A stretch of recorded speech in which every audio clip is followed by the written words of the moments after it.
നമ്മളിന്ന് ഉണ്ടാക്കാൻ പോണത് നമ്മൾ വീട്ടിലൊക്കെ സിമ്പിളായിട്ട് ഉണ്ടാക്കുന്ന പാൽപുട്ടാണ്. അതിനി എങ്ങനെ ഉണ്ടാക്കുക എന്ന് കാണാം.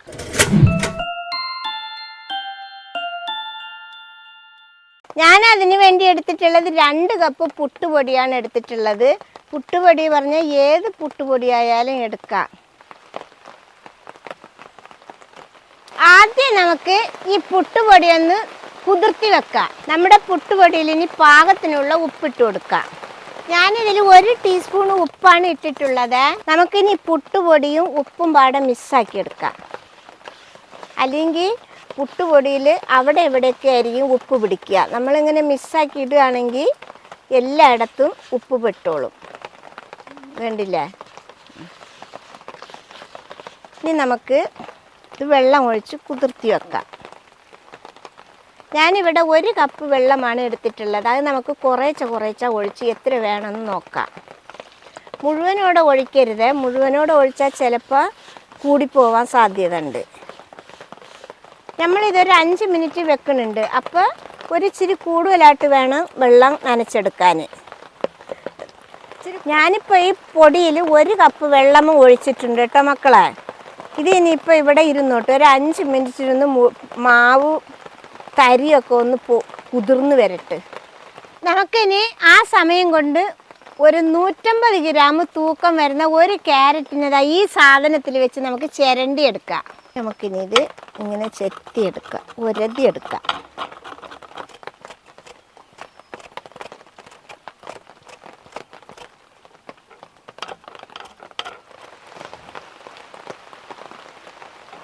ഇനി ഇതിവിടെ ഇരിക്കട്ടെ മക്കളെ. ഇപ്പം നമ്മുടെ പുട്ടുപൊടി കുതിർത്തി വെച്ചിട്ട് 5 മിനിറ്റ് ആയിട്ടുണ്ട്. ഇനി നമുക്ക് അതാ ഇപ്പം നമ്മളെ പുട്ടുപൊടി നമ്മുടെ പാകത്തിനായിട്ടുണ്ട്. ഇത്ര നനവേ പാടുള്ള. ഇനി നമ്മൾ തേങ്ങയും ക്യാരറ്റൊക്കെ ഇടുന്നില്ല, അപ്പോൾ അതിൻ്റെ നനവൊക്കെ വരുമല്ലോ. അതുകൊണ്ട് ഇനി നമുക്കിതിൽ ചിരവി വെച്ച ക്യാരറ്റ് ഇട്ട് കൊടുക്കാം. ഇത് 1 കപ്പ് അളവുണ്ടാവും കേട്ടോ മക്കളെ. ഇനി നമുക്ക് ഇതിലേക്ക് 1 കപ്പ് തേങ്ങ ഇട്ട് കൊടുക്കാം. ഞാൻ 250 ml കപ്പിലാണ് എടുത്തിട്ടുള്ളത്. ഇനി ഇതിലേക്ക് 1/2 കപ്പ് പാൽപ്പൊടിയാണ് ഇട്ട് കൊടുക്കുന്നത്. ഇനി നമുക്ക് മധുരത്തിന് വേണ്ടിയിട്ട് 3 ടേബിൾ സ്പൂൺ പഞ്ചസാര ഇട്ട് കൊടുക്കുക. 1 ടേബിൾ സ്പൂൺ നെയ്യും കൂടി ഇട്ട് കൊടുക്കുക. ഇനി നമുക്കിതൊക്കെ പാടെ ഒന്നുകൂടി കുഴച്ചെടുക്കാം. നെയ്യും തേങ്ങയും ക്യാരറ്റും പുട്ടുപൊടിയും ഒക്കെ ഒന്നിച്ചാവട്ടെ. ഒന്നിച്ച് മിക്സാക്കുന്നത് പോലെ കുഴച്ചെടുക്കാം. ഇത് പുട്ട് കഴിക്കുമ്പോൾ കറി ഒന്നും ഇല്ലെങ്കിലും കുഴപ്പമില്ല കേട്ടോ മക്കളെ. പഴമോ കറിയോ ഒന്നും ഇല്ലെങ്കിൽ ഈ പുട്ട് വയറ് നിറച്ച് കഴിക്കാൻ പറ്റും. മക്കളെ, പാൽപ്പൊടി ഇല്ലാത്തവരെന്താ ചെയ്യേണ്ടതെന്നറിയോ? നമ്മൾ പൊടി കുഴയ്ക്കുമ്പോൾ പാൽ ഒഴിച്ചിട്ട് കുഴച്ചാൽ മതി കേട്ടോ. അപ്പോൾ പാൽപ്പൊടിയുടെ ആവശ്യമില്ല. വെള്ളത്തിന് പകരമാണ് പാൽ ഒഴിക്കാൻ പറഞ്ഞത് കേട്ടോ. ഇങ്ങനെ ചെയ്യുമ്പോൾ ഒന്നുകൂടി ഒരു ടേസ്റ്റ് ഉണ്ടാവും. മക്കളെ, ഇത് കണ്ടില്ലേ? നമ്മുടെ പുട്ടുപൊടിയൊക്കെ നന്നായിട്ട് കുഴച്ചെടുത്തിട്ടുണ്ട്. കണ്ടില്ലേ? ഈ ഒരു പരുവത്തിൽ വേണം നമുക്ക് പുട്ടുപൊടി കുഴച്ചെടുക്കാൻ. അപ്പം നമ്മൾ പുട്ടുണ്ടാക്കുമ്പോൾ നല്ല സൂപ്പറായിട്ട് പൊടിയാണ്ട വരും. ഇനി നമുക്ക് പുട്ടുണ്ടാക്കാനുള്ള പുട്ടും പാനി അടുപ്പത്ത് വെക്കാം.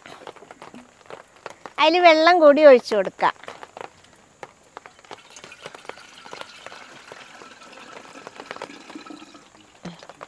നമുക്കിനി കത്തിച്ച് കൊടുത്തേ വെള്ളം തിളച്ചിങ്ങനെ ആവി ഇങ്ങനെ പൊന്തി വരട്ടെ. അതുവരെ കത്തിച്ചു കൊടുക്കാം. അങ്ങനെ നമ്മുടെ പുട്ടും പാനി തിളച്ച് ആവി വരാൻ തുടങ്ങിയിട്ടുണ്ട്. കണ്ടില്ലേ? ഓട്ടയിൽ കൂടെ ആവി വരുന്നത്. ഇനി നമുക്ക് എടുക്കാം. ആദ്യം നമുക്ക് ഈ കുറ്റിയിൽ കുറച്ച് തേങ്ങ ഇട്ട് കൊടുക്കാം. ഇനി നമുക്ക് മാവിട്ട് കൊടുക്കാം.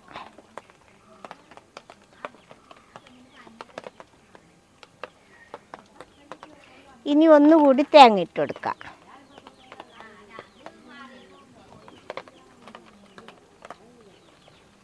ഇനി ഒന്നുകൂടി മാവിട്ട് കൊടുക്കാം.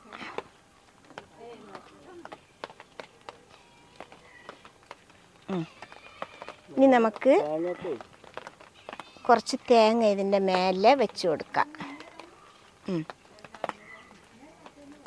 നമുക്കിനി ആവി വരുന്ന പുട്ടും പാനിയുടെ മേലിലേക്ക് ഇത് വെച്ച് കൊടുക്കാം.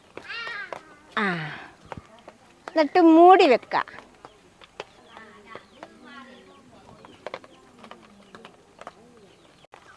ഇത് ഇനി പുട്ടിലാവി വന്ന് ഒരു 5 മിനിറ്റ് ഇരുന്ന് വേകട്ടെ.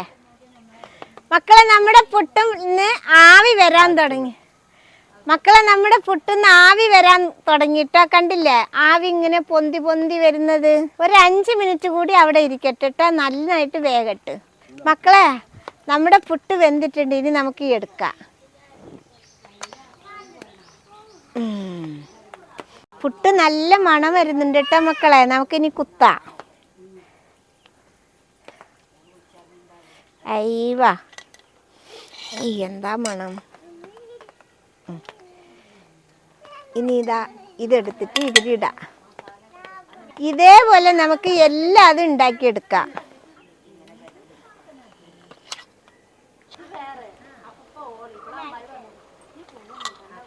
അതാ വീടല്ലേ. അങ്ങനെ മക്കളെ നമ്മുടെ പാൽപുട്ട് നല്ല അടിപൊളിയായിട്ട് റെഡി ആയിട്ടുണ്ട്. ഇത് എല്ലാവരും ഒരു പ്രാവശ്യമെങ്കിലും ഉണ്ടാക്കി നോക്കണേ. ഇഷ്ടപ്പെട്ടാൽ സബ്സ്ക്രൈബ് ചെയ്യുക, ലൈക്ക് ചെയ്യുക, കമൻറ്റ് ചെയ്യുക, ഷെയർ ചെയ്യുക. ഫോളോ ചെയ്യാനും കൂടി മറക്കരുതേ.